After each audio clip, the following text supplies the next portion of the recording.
Dave, let's turn to another big sports story in the news this week involving Manti Te'o, a star linebacker on Notre Dame's football team. Can you lay out what we know about that weird case? Look, I've covered a lot of stories that were emotional. I've covered a lot of stories that felt important. I've never covered a story this bizarre. Nothing even comes close. Note the story of the college football season was Notre Dame's rise to prominence. The center of Notre Dame's team was their star linebacker, Manti T'eo. And the center of Manti Te'o's story was the fact that he was playing for his grandmother and his girlfriend, who both passed away within hours of each other on September 11th or September 12th. The dates actually keep changing, which is part of the story. She died of leukemia, the story went. Manti T'eo was playing with a broken heart, but inspired by her memory. An entire nation of college football fans were swept in this story. People raised thousands of dollars in her name to give money to cancer research, and it turns out that she never existed. And now here's where we get to two possibilities of what took place. Either Manti T'eo was victim of a hoax that took place over the course of 3 years. He was a victim of what's called catfishing, where someone set up this identity, ensnared him online, and pushed him to actually feel like he was in love with a real person who wasn't real. Or Manti T'eo was an architect of this hoax and did so for reasons that, frankly, are left to speculation at this point. Maybe he was trying to give himself a narrative that would aid his chances to win the Heisman Trophy. Maybe he was trying to keep his personal life extremely private and didn't want anybody to know about his personal life. And one way to do that is to say, well, I have this girlfriend. You don't know her. She's on I have to talk to her on the Internet. But either way, what we know for sure is that Manti T'eo misled the biggest sports media outlets in the country. ESPN, Sports Illustrated, the establishment sports media has looked like absolute fools in the aftermath of this story. And the story was itself broken by Deadspin, which is an online site that's seen as an outlaw site by the main sports media manufacturers. It's another instance of independent internet journalism doing the job that the big media outlets just did not do. But like I said, this story is so bizarre. We're learning more about it every single day. And it's the sort of thing where I once had an editor say to me that, look, when the sun sets in the west, that's not a story. When the sun doesn't set, that's a story. And this is one of those instances where it's so different, so bizarre, that it really has captured the attention. I'll tell you, the only people madder than Notre Dame football fans is probably Oprah Winfrey, because this has just sucked all the air out of the room in terms of what people are talking about. This is Manti T'eo in an interview that took place before the sports website Deadspin revealed that his girlfriend never actually existed. I just lost everything. And, I cried, I yelled. I've never felt that way before. And this is 6 hours ago. I just found out grandma passed away, and you take, the love of my life. Last thing she said to me was, "I love you." And that was it.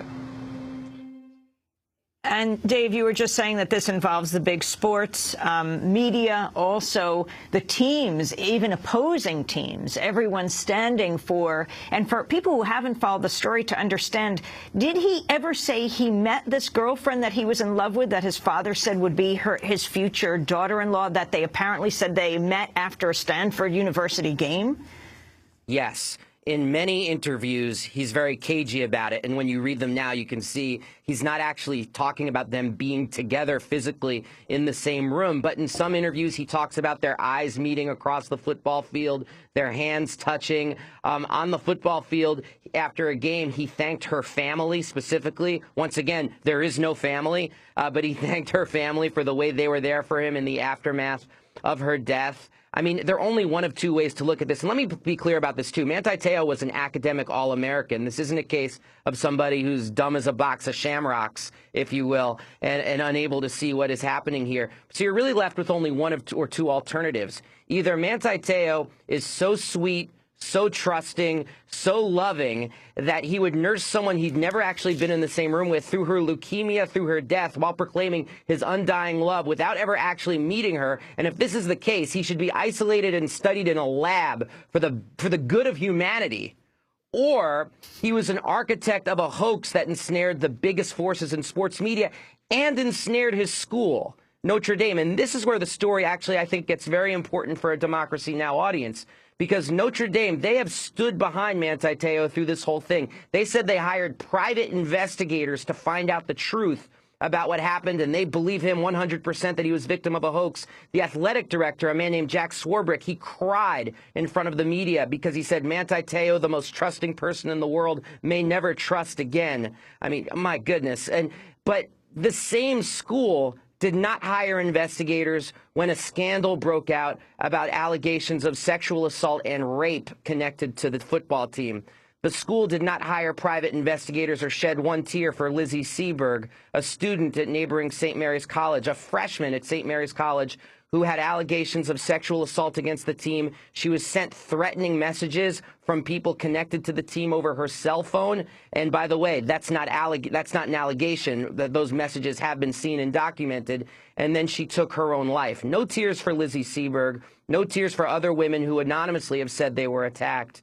But yet tears for Manti Te'o. It says a great deal about the culture at Notre Dame that values the brand, the lucrative brand of Fighting Irish football above all else. Well, and Dave, in connection to that, your book, Game Over, how politics has turned the sports world upside down, really begins to go into this enormous problem with so many of the different sports in America, and how politics keeps intruding into the games. Could you summarize the main theme that you've been trying to throughout the essays in this book? Absolutely. And there is a whole chapter about college football and the corruption of college football, which, by the way, says so much about our campus culture in this country. Just by looking at college football, it says something that at so many of our state universities, the college coach is the highest paid employee, not just on campus, but in the state. And meanwhile, of course, tuitions are going up, majors are being cut, students are being pushed out.